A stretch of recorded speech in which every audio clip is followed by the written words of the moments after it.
Right, I will get started, and thank you once again for all coming. So as I said, it'll be about 30 minutes talk, might be a few more minutes, but we really want to enjoy a bit of a question and answer session at the end. So for those who've just joined, if you're able to put any questions in the chat, Katie will help keep track of those and we'll get to those at the end. And we hope you enjoy this talk.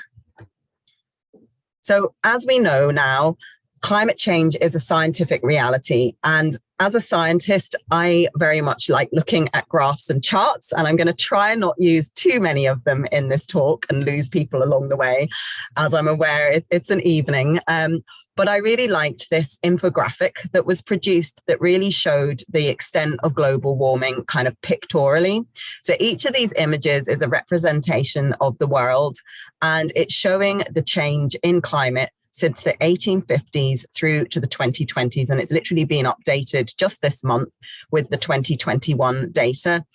And we've all seen lots of curves on graphs, but I actually really liked this because it shows very clearly how the warming pattern has evolved in the last few decades.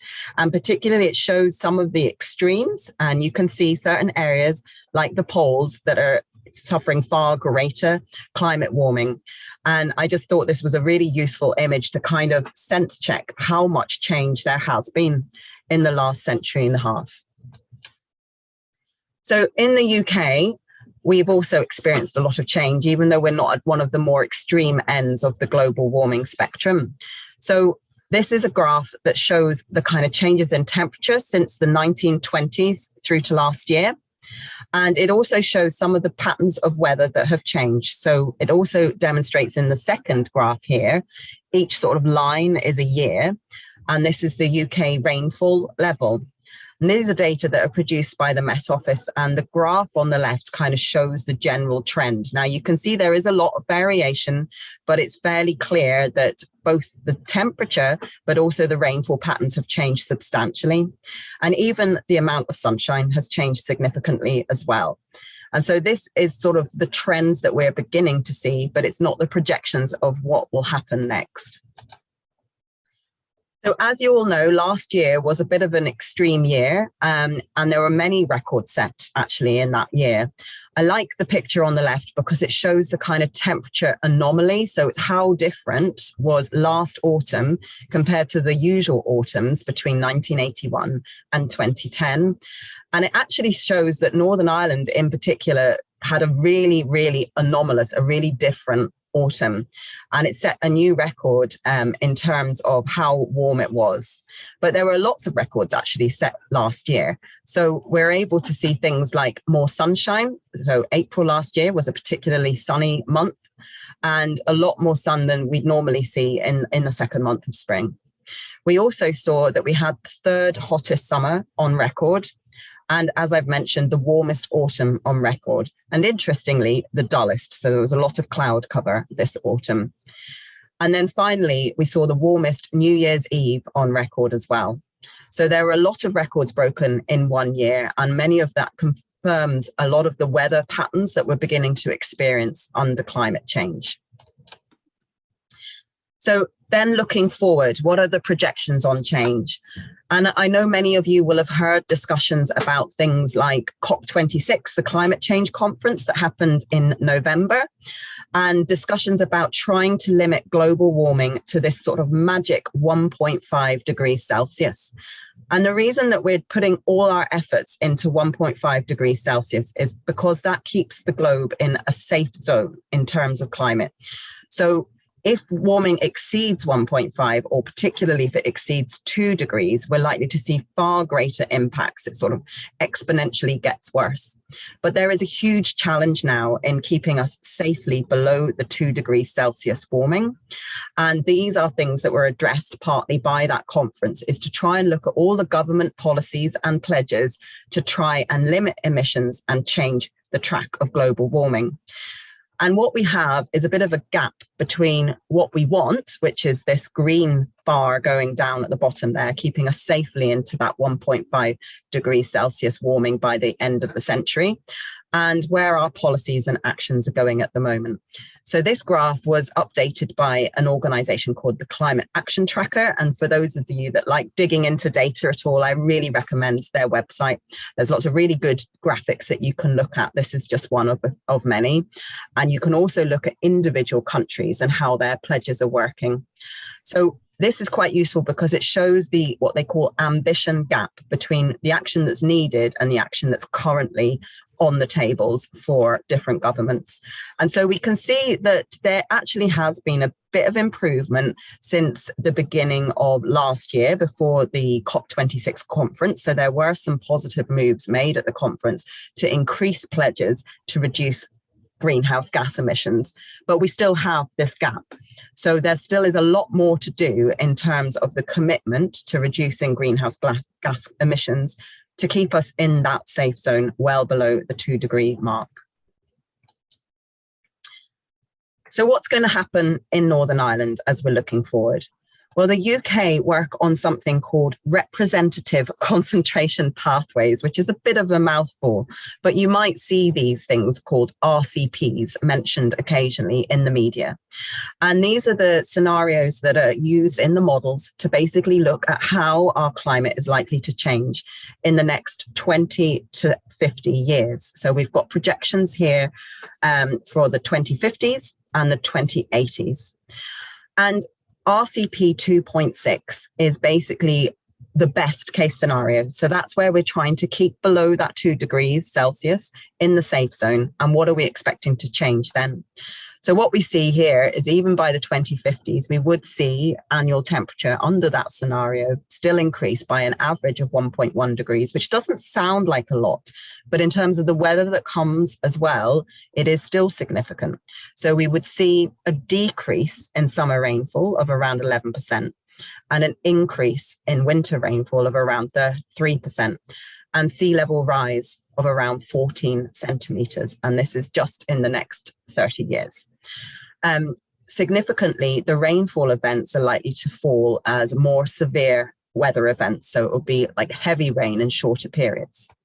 If we go to a not so optimistic scenario, so if we're not able to keep within this 2 degrees Celsius safe zone, then we are basically heading towards above that, say 2.8 degrees Celsius. This is known as the RCP 6 scenario. And in this case, we see a bit of a change, so a slight increase in the 2030s of annual temperature to 1.2 and significantly more sea level rise, so to 16 centimetres. If we then look further into the future to the 2080s, both those scenarios show a big change. So what we see is in the safe zone, so this is, don't know if you can see my cursor. I'll try and move my cursor here. So this is the more optimistic scenario in the 2080s. We see a temperature rise not much more than what we're seeing in the 2050s. And again, still a decrease in summer rainfall and a significant increase in winter rainfall, but also a very significant increase in sea level rise of 27 centimetres. If we go again to the less optimistic pathway, this is where we haven't managed to keep below the magic 2 degrees Celsius globally by the end of the century. Then we are seeing a significant rise in the annual temperature. And again, a significant decrease to minus 15% of summer rainfall. And I know I'm laboring a little bit over these, but I think it's partly because, particularly if we get to the sea level rise, which is 58 centimeters by the 2080s, and this is just the midpoint of these scenarios. So this is the average projection. What it doesn't show is that there is a big band. There's a lot of uncertainty in these projections. And as someone very rightly said, the sting is in the tail. So it's always the extremes that we're not sure about. So these, I would say, are kind of the conservative midpoint estimates. And what we're seeing, as I mentioned, is the changes in the rainfall patterns often mean that we get these very wet days. And this picture on the left is looking at what these increase in very wet days are likely to be under a higher emission scenarios. And you can see here, there's some substantial parts of Northern Ireland where we could be experiencing up to 42% increase in very wet days, especially in the autumn. There's also other seasons that would experience similar. So autumn and winter would both experience these very wet day increases. And what's happened once we have these projections? It's a bit doom and gloom, but what we've tried to do is then break it down into what the likely weather changes would be and what the risks and opportunities could be. So I've already talked about sort of severe rainfall events, which obviously could lead to flooding. And these risks are broken down by something called the Climate Change Risk Assessment, which is produced by the UK every 5 years. The Climate Change Risk Assessment is produced by an independent body called the Climate Change Committee.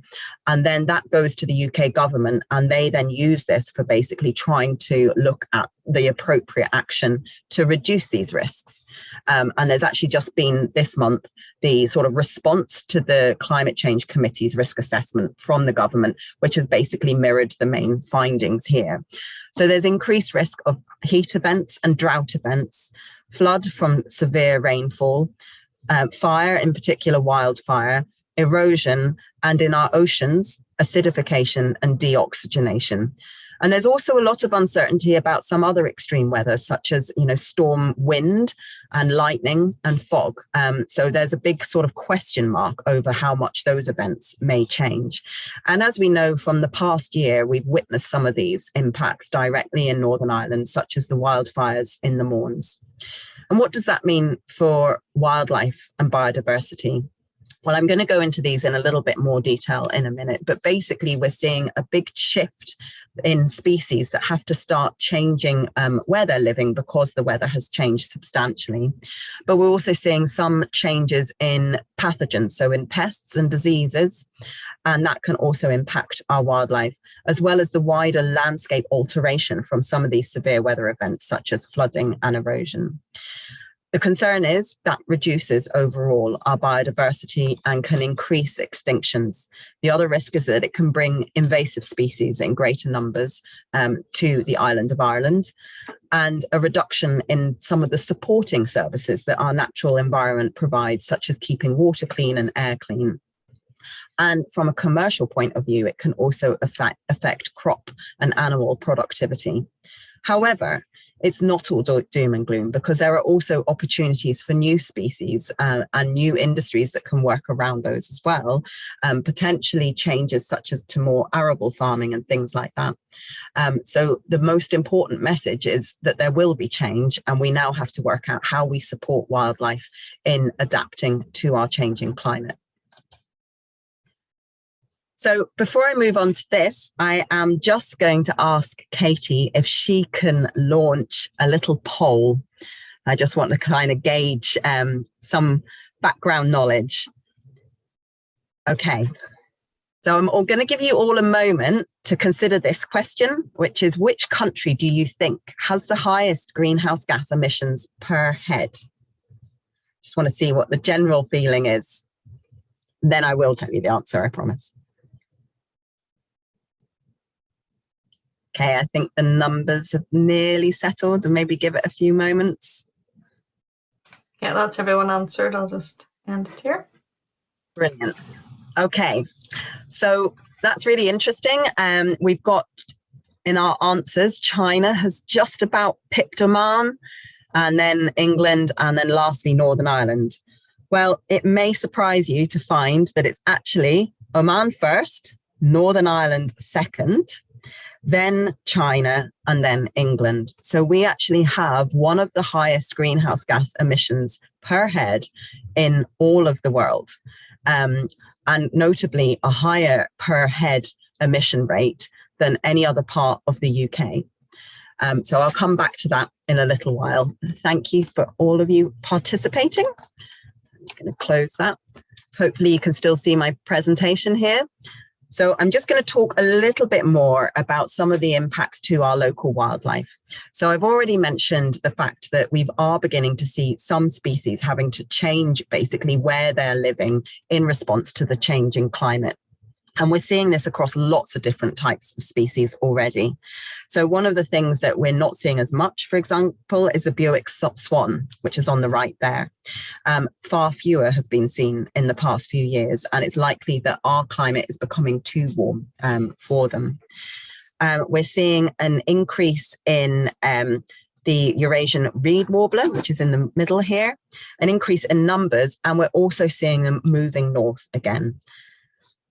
We're seeing with the emperor dragonfly that is also moving north. So we're seeing this changing pattern as they adapt to the different temperatures and climate as a result of climate change.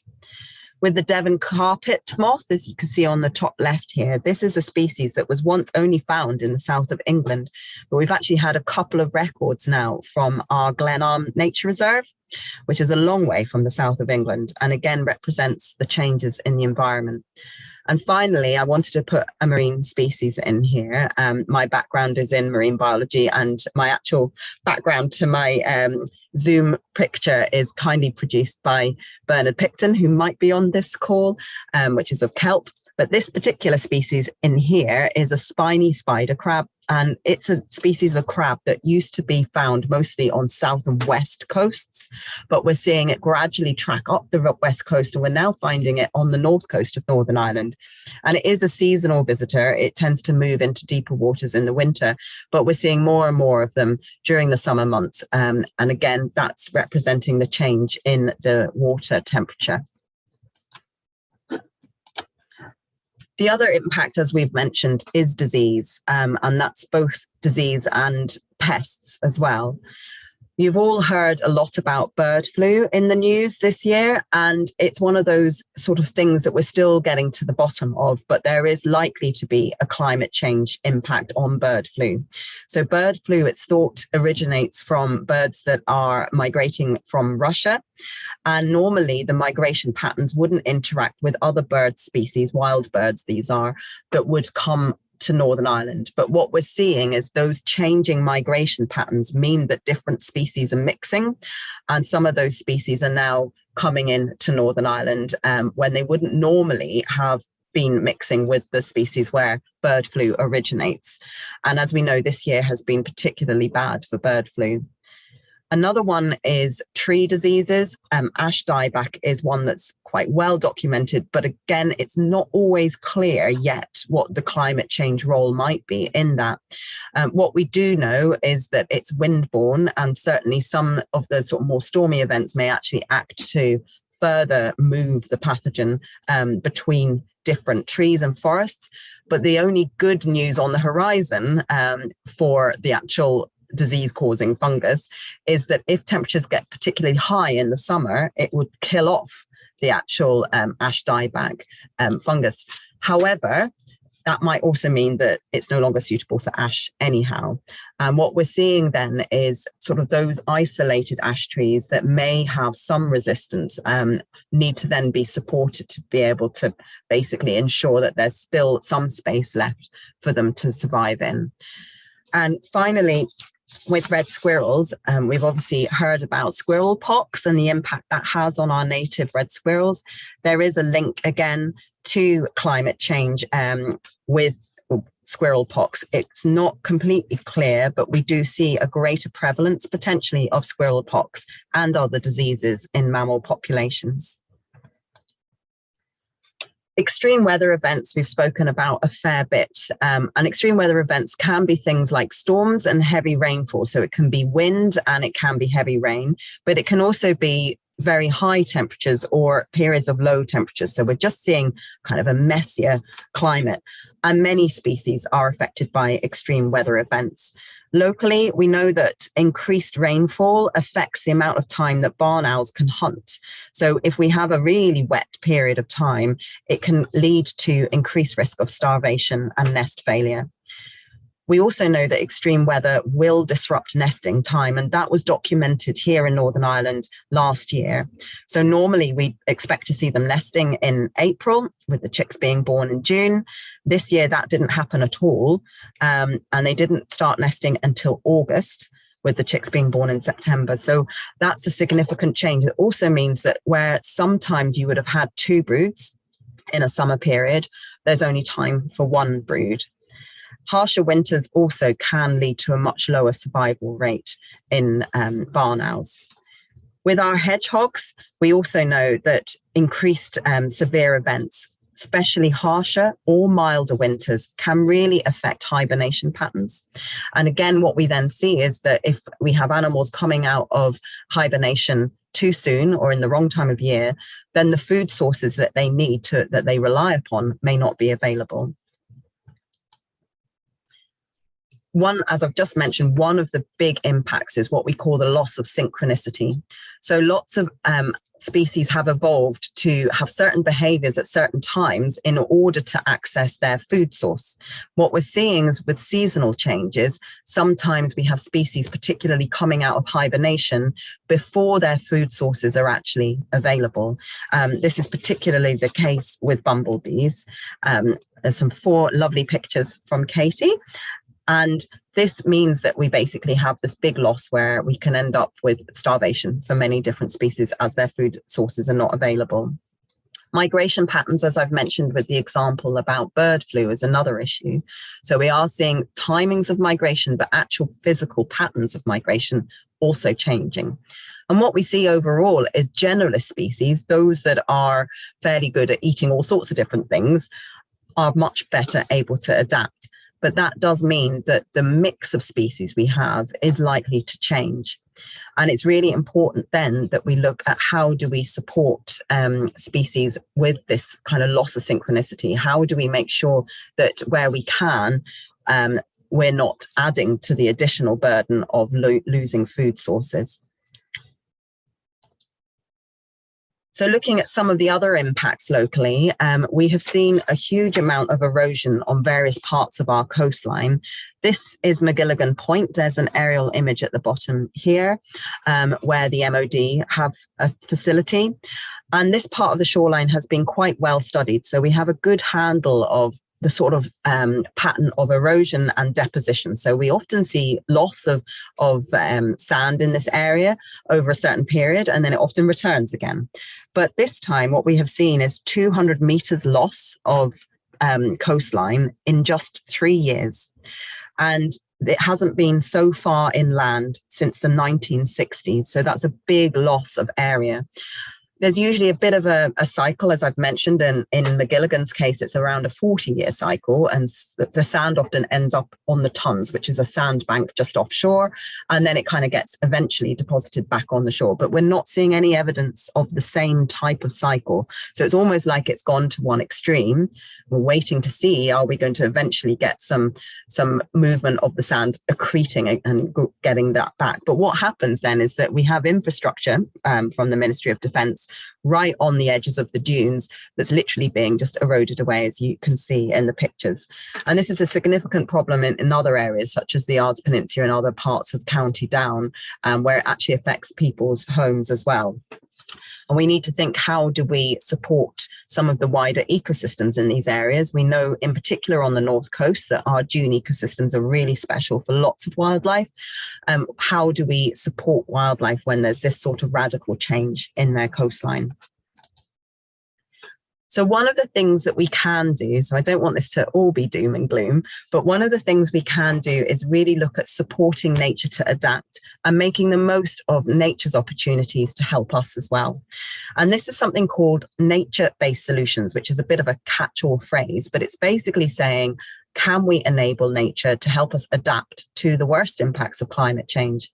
And it can do this in various ways. It can actually help us by locking away carbon, reducing emissions, and therefore keeping us more into that safe zone in terms of global warming. But it can also help us in terms of adapting to some of the risks, such as, so this is called nature-based solutions for mitigation and nature-based solutions for adaptation. And these are often lumped into certain categories. So we will get onto this in a moment, but peatlands is one of the best studied examples, because peatlands will absorb a lot of carbon, but they also help keep water clear and help prevent erosion. We can also see things like wetland restoration, both freshwater and on the coast, that can really, again, lock away carbon, but also help with erosion and keeping water quality good. But we can do more than that. We know a lot about trees and we know how good they are at locking away carbon, but what can we do with agriculture? There's a lot about soil quality and how you can manage farming to promote these sorts of solutions. So I've mentioned some of these big ones, and this is a bit of a monster table, so I'll only briefly touch on this. But what this table was trying to do was demonstrate the multiple benefits of getting nature to help us. So it's enabling nature to help us with climate change. So this was a review that was undertaken by the University of Oxford in conjunction with WWF and RSPB, and it was published last year. It can be found online. And it was really good because it looked in terms of the UK, and that you'll see a couple of strange references to things like reefs and mangroves, which we don't have in UK, but they looked at overseas territories as well. And they basically looked at what is the potential of these habitats for helping us in climate change. The blue column headings are all about adapting to the impacts of climate change, the things we've already talked about: coastal flooding, erosion, inland flooding and erosion, water security, food security. And one of the things that maybe isn't going to impact Northern Ireland to the same extent, but may still impact our cities, is heat waves. The other aspect is, as I've mentioned, the locking away carbon, the mitigation. And so those are the green areas here. So greenhouse gas reduction, air quality, but also supporting wider biodiversity, enabling wildlife to adapt to the worst effects of climate change. So these have all been categorized, and I've just put on the right here what kind of the broad categories are: trees and peatlands, blue carbon and soil. I will come back to blue carbon because that's a bit of a new one for many of us. So peatlands in particular, like woodlands, has been really well studied in terms of its potential for locking away carbon. However, in Northern Ireland, it's quite an interesting situation. This graph shows all our emissions by sector from 2019. This is the most recent available data. And you can see that one of the biggest sectors is agriculture for emissions, but another very significant sector is land use and land use change. And the different categories fall into land use and land use change. And one of those categories is peatlands. And what we find that in Northern Ireland, peatlands at the moment actually equate to 6.5% of our annual emissions in Northern Ireland. So you might be thinking, why are these emitting when they're meant to be locking away carbon? And the reason for that is because when peatlands are degraded or damaged, they go from locking away carbon to actually emitting it. So we have nearly 18% of Northern Ireland's land area as peatlands, but 85% of that 18% are degraded. So there's a huge opportunity here if we can repair the damage to those peatlands to switch this around and turn them from being emitters of greenhouse gases to locking away carbon. And that's an area that we're particularly involved in, is looking at peatland restoration at scale. And this is an example of some peatland restoration. So one of the key things that causes them to become an emitter is that they've dried out and they can no longer be acting as carbon sequestration habitats. So the key thing is to wet them again. And that often involves blocking drains, putting in these new bunds, and basically changing the way the water table works in these areas. And this is an example of blocking drains with coir rolls here. I've mentioned blue carbon, and I want to emphasize that although it's quite hard to see, a lot of the habitats in the oceans are also really important in tackling climate change. And there's an assessment that says that ocean-based climate solutions are capable of taking care of 1/5 of the carbon that we need to tackle and keep us within this safe zone. So I'm just going to mention what blue carbon is. And as the name suggests, it's all those carbon that is stored in coastal and marine ecosystems. In Northern Ireland, we've been particularly focused on certain coastal habitats, which include seagrass, native oyster reefs, salt marsh, and we can also look at some of the wider shellfish reefs, such as blue mussel reefs and horse mussel reefs. In deeper waters, seabed sediments like deep mud are also very important carbon stores. Salt marsh in particular might not look that impressive, but it can capture carbon about 4 times faster than a Sitka spruce tree. And I'm just going to ask Katie to launch another poll quickly, if that's possible. Okay. So I want us to try and vote on which habitats store more carbon than tropical rainforests. I might have given a bit of a clue to some of this.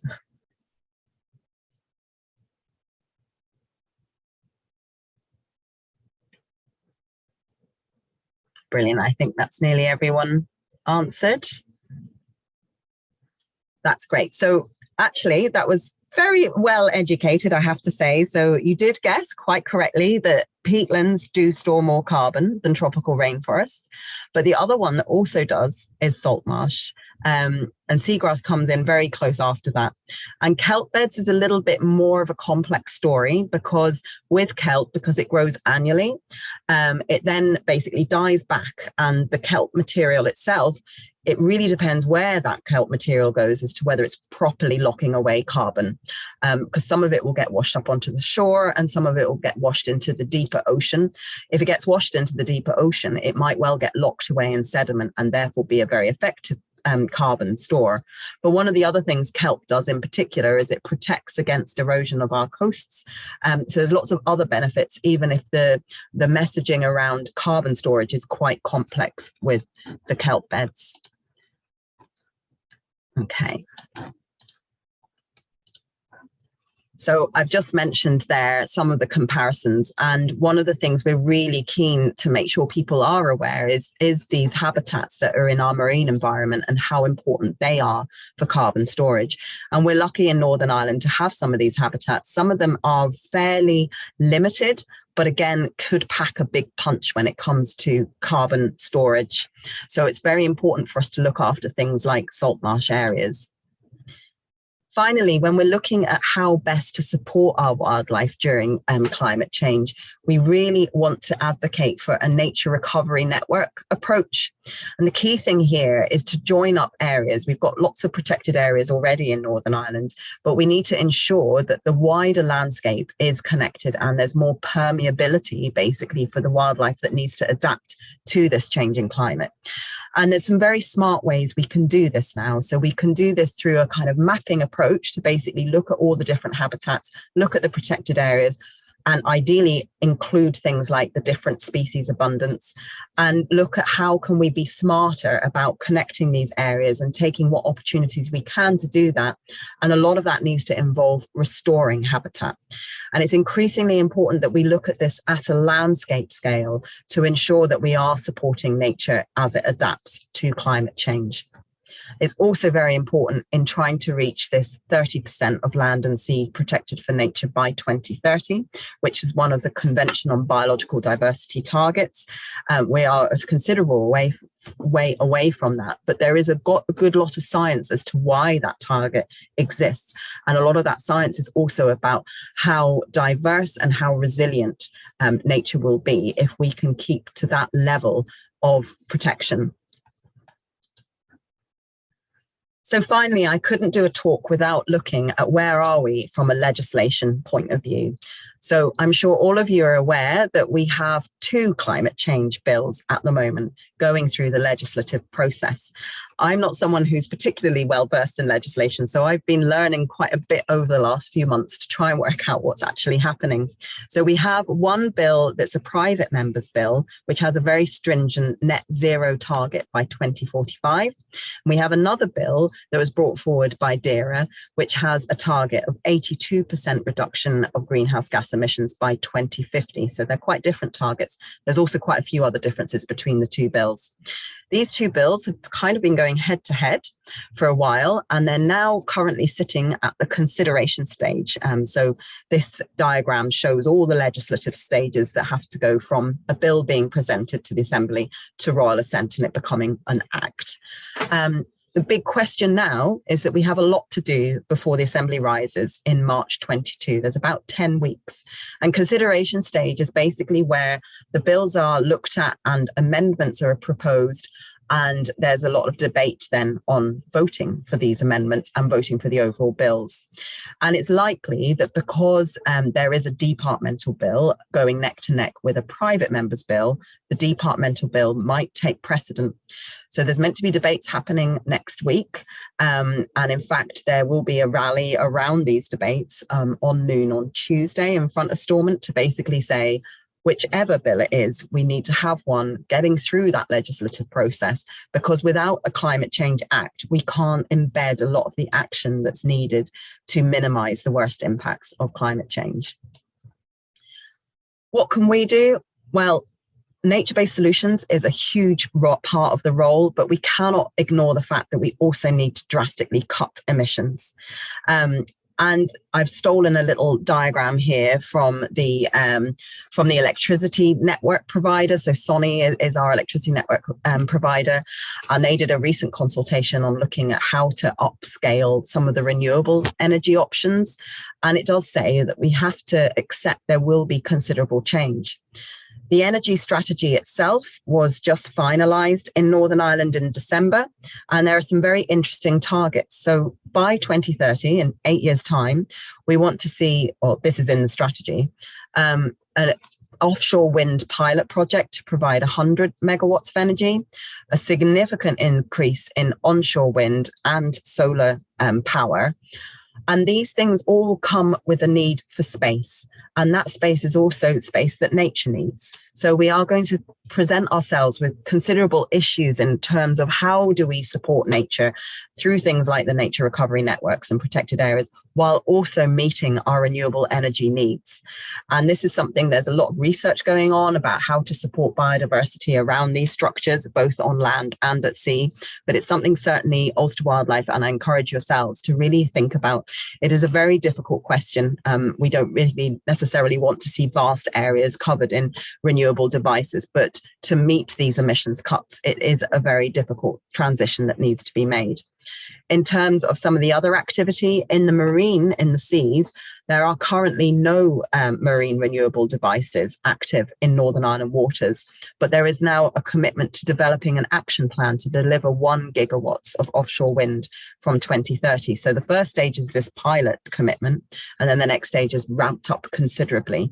And that would be a big change for around our coasts. And how do we balance the needs for offshore renewables with the needs for nature-based solutions and blue carbon habitats? So these are all discussions that are going to be very critical in the next few years. What can we do individually? Well, I'm sure I'm speaking to people that are very knowledgeable on this already, but there are lots of things. And one of the things I really wanted to highlight is the need to talk about climate change. I think one of the things we're very keen is that people feel comfortable talking about it and do talk about it with their families, with their colleagues, with their friends, because often these are the ways that behavior change is gradually changed. We know, for example, that being flexitarian in your diet, so that means just slightly tweaking your diet to reduce some of the meat and some of the dairy, can have a huge impact in your personal carbon footprint. We all know about things like trying to drive less, walk, cycle more, use public transport. But there's lots of other things like simply consuming less, not buying as many new things, repair and reusing what you can, and speaking up for things like the climate change bills and engaging your politicians and holding them to account. And what we will be looking for as well is what government policies can support us better to make those changes. If we want to install a heat source pump in your house, at the moment it's very prohibitively expensive, as are many electric cars. How can policies support us to make those changes? So these are all things that we're very keen that individuals consider. And that's the end. I think I've slightly overrun on my 30 to 35 minutes talk. I want to highlight that with the next members talk in the series is again a little bit about blue carbon actually, so it's slightly related to climate change, and it's about bringing back the native oysters to Northern Ireland. And my colleague Heidi McElvinney will be giving that talk on the 16th of February, so do consider booking in for that from our website. And thank you. I'm going to stop sharing now and have a look at some of these lovely questions. Okay. See. I've just got a couple in there, Annika, but I'll let you go through them. But yeah, please feel free to put your questions in the chat, or if you want to just ask it, go ahead. I might just pick up on one here about will tidal generation in Strangford Lough come back? That's a very good question. I'm not sure I can answer that. I certainly know that some of the infrastructure that was there from CGen is still there, and they are keen to explore more than just wind. So they are keen to look at pilot projects for tide as well, and possibly waves in the future. But certainly in the energy strategy, the first commitments are all around wind turbines, because it's proven technology. So it's certainly something that we'll just keep a watch on. Just looking at another question here. Most effective approach to cutting emissions is energy retention. Yeah, absolutely. So yeah, energy efficiency and making your homes more energy efficient and yeah, is a huge one. And insulation, particularly when you're looking at older properties, it is quite a difficult one. And there are currently no grant schemes for that. So absolutely, that's really crucial. And then there's a question about nuclear energy. Well, at the moment, certainly that's not in the mix of proposals from the government here. I do know it's a very contentious subject and it's been debated a lot. My personal view is that you can't discount some of this, because we need to take such radical action that we need to look at everything on the table, but we need to look at its whole life cost and its wider impacts, and not only in terms of the emissions reductions it might enable, but very much in terms of the risks to biodiversity and our native wildlife. Question from Rosemary. Why did the executive not talk much about climate change? I very much agree, and I do feel that it's such a pity that we see so little in Northern Ireland about climate change. Even on, if you look at like the BBC News website and so on, very rarely do we have climate change stories on our news. I think it's because it is a very difficult subject to discuss, because there's always this element of who's going to have to change most first. And that's a very difficult thing. So as I showed with the emissions by sector diagram, one of those sectors is the agricultural sector. And that's partly because having livestock on farms, livestock are a huge emitter of methane. Methane is a very powerful greenhouse gas, but it's a very difficult thing to basically say to farmers that we need to massively reduce livestock. So there are difficult conversations that have to be had. And I think sometimes we're afraid to have those. Someone's asking about hydrogen. Hydrogen is definitely in the mix. I would recommend, if you want some light reading, take a look at the energy strategy. There are commitments about hydrogen. There's lots of excitement about what Wrightbus have managed to do. And so part of the thinking is, could Northern Ireland become quite significant in the hydrogen issue? But there's different ways of making hydrogen, and that some of that is using fossil fuels to create hydrogen. So there's quite a lot of complexity in that. The other thing is storage. And we all know about the proposals for Island McGee gas storage. There has been mention they could use that facility for storing hydrogen. And it is likely to become an issue, is how do we store hydrogen as well? From Kerry, do you think youth and public empowerment for climate change via media outputs and apps are needed to promote suitable change? Absolutely. I mean, I personally think the youth will hold us accountable, and they're already much more active in the climate change sort of discussion in Northern Ireland, really, than other generations are. And I do think one of the big drives is to make society more carbon literate, which is a kind of strange term, but it's basically because so many of these policies are talking about gigatons of carbon dioxide equivalent and things like that, that we need to feel comfortable talking about greenhouse gases and the units that are used and some of the proposals. And there's now a big drive to actually get some of this carbon literacy in from schools upwards. And there's already programs being run about that at the moment.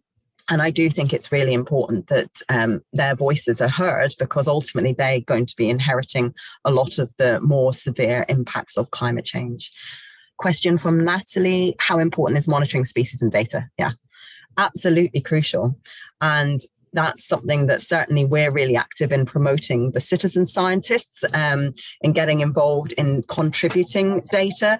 But we'd like to see a much greater investment in monitoring species, because otherwise it's impossible to track some of these changes. And a lot of the information that we're getting is quite anecdotal. Things like the risk from diseases and pests and so on is particularly difficult without good data as well. And are there any collective initiatives in Northern Ireland to make changes for more radical impact? There's lots of lovely ideas. There's been all sorts of things that happened, particularly in the run-up to the COP26 climate conference. But I don't know in terms of sort of wide-reaching initiatives to make changes. I think it's a very difficult thing, because to make people make the sort of personal changes, it is a difficult one. I know that even talking about diets can become quite heated. So it's a very challenging one to sort of discuss, but I do think it's very important for us to do so. Well, lots of questions coming in now. David Smith, how is carbon stored by horse mussel reefs in the old shells? Yes, so horse mussel reefs are found subtidally, so they're not on our shores, and horse mussels can grow to quite a significant age. The carbon, of course, is locked away in their shells, but also if they're forming reefs, what happens is that sediment that's sort of swilling around the reefs actually gets trapped in the structure. And even as the mussels die, there's new mussels around them, and they're all bound together by these little threads called byssus. And a lot of the carbon is actually not only in the shells and the animal material, but it's all the sediment that gets trapped in there and eventually over time gets buried into the seabed. So that's again why reefs are important rather than the individual animal. It's the actual action of being a reef, this three-dimensional structure that helps trap the sediment. In our ordinary lives, you rarely see a politician except on TV. If you would make sure that climate change was on the conversation. Yes, absolutely. And I think it's something now, as we're going to be facing an election, it's something we would really like to see, that climate change is on the agenda, and it is in manifestos, and it is really given the right amount of attention. It's actually going to be 2 years on the 3rd of February since Northern Ireland officially declared a climate emergency. We kind of have to see, what has changed in that 2 years, and is it going fast enough? And we definitely encourage people to write to their MLAs and engage their MLAs, particularly in this period, to try and say how important climate change is to you and what we expect from them. How would you balance gas storage under land with damage the brine wall? Yeah, absolutely. I won't get drawn too much into the Island McGee story, but yes, as Ulster Wildlife, we are opposed to the Island McGee gas storage project, mostly because of its impact on the surrounding environment. And that's our public position on that. And I do also feel that it was put forward as a project about gas storage, which when we're trying to wean ourselves off fossil fuels seems like the wrong direction. And it was quite clever that they just changed the purpose to say they might be able to include hydrogen there, was kind of a neat way to get around the phasing out of fossil fuels, in my personal opinion. And just looking, Gilly's question there, choosing peat-free compost for gardening is really important. Absolutely. There's lots of small things we can do to help protect peatlands, and it is, in my opinion, it's quite crazy that we can still buy peat-based compost. So really do look out for that if you're buying any compost. It's actually surprising how much there is. And I totally agree. Yeah, do ask your garden centre to stock alternatives. And those are campaigns that we would like to get more involved in. Yes, don't stock any peat. You'd expect them not to stock. And what is sustainable peat? Well, sustainable peat is basically peat that's left in the peatlands rather than extracted. So it's very important that peatlands are not cut anymore and not used for things like compost or fuel, but that also then the damaged peatlands are restored by re-wetting them so that they can go back to storing carbon. I think most of the questions. That might be all of it. Annika, I just wanted to add about the importance of the monitoring and species and things, and just because I think the comment was, should we act now? Do we know enough? And I suppose we're learning those things all the time, but the only reason we know all that information is through monitoring and research and looking at these species. Little things like watching butterflies move across the country, and we only know that information from people, you know, the first person to spot that butterfly in Northern Ireland in a certain spot, and you know, new ones that pop up, we only know that because people are recording them, and those gives us really good indications of early signs of climate change, and that kind of allows us to think about what might happen more in the future, and then we can kind of act a bit more and think about, well, what do we need to do to allow that species to move or to stop that, you know, that kind of thing. So that monitoring is such a really good early warning sign.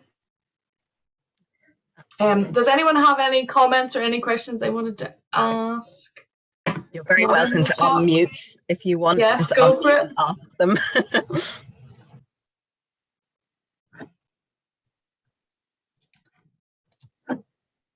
Thank you, Ashley, for your comment. Thanks. I was really interesting. Trying to cover an awful lot, which is always my mistake, thinking I could fit a lot into 35 minutes, but hopefully I didn't bombard too many statistics and so on. I think it's a really exciting time for Northern Ireland because we are seeing some significant policy change, but my concern is it's not fast enough and it's not enough. So we feel that, you know, we do recognise climate change as the single biggest threat now to nature. And we're very keen then that we call our governments to action, but also that we do what we can as individuals as well. Someone's just asking, where will it be shared? I think you should get an email after the talk with a link to where you can watch it back. And yeah, and for anyone that didn't make it as well, they'll be able to watch it back. Brilliant. And thank you once again for coming today. And for those of you who are members, thank you for your ongoing support. It means a lot to us. And for those of you who are not members, I would encourage you to consider becoming members and to be aware that we actually have a January half price sale at the moment on membership. So do take a look at our website if you're interested in becoming a member. Can I ask a question? Can I ask a question? When you say that the presentation will be shared after by virtue of an email, is there any problem with printing any of the documents to read? Because there's so much information on them that it's difficult to read them at the size they are. Yeah, I totally appreciate that. I can certainly ask our comms team if they're happy to share my actual presentation slides. I know they don't normally do that. We normally just share the link so people can watch the talk and pause it and so on. But I will definitely make that request because all that information is publicly available. So I don't think there would be any issue with sending out the actual slides as a document. Thank you. No problem.